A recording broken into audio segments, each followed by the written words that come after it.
The other day I saw an ad for a microwave grilled cheese, and in that ad it said that it would still be crispy after microwaving it. Now this would be great if you're craving a grilled cheese and you're in a hurry, but does it really work? I don't know about you, but when I think of microwave, I do not think of crispy. But we're here to test to see.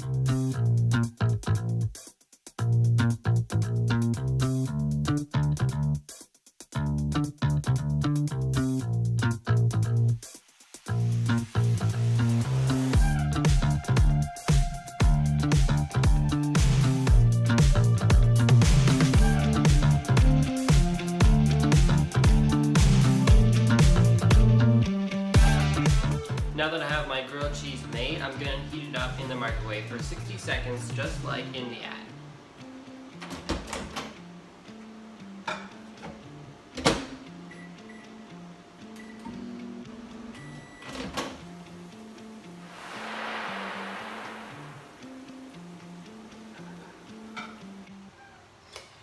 As you can see, this was an absolute disaster.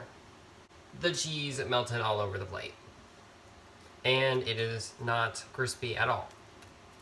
Don't forget to like, comment, and subscribe for more awesome food videos.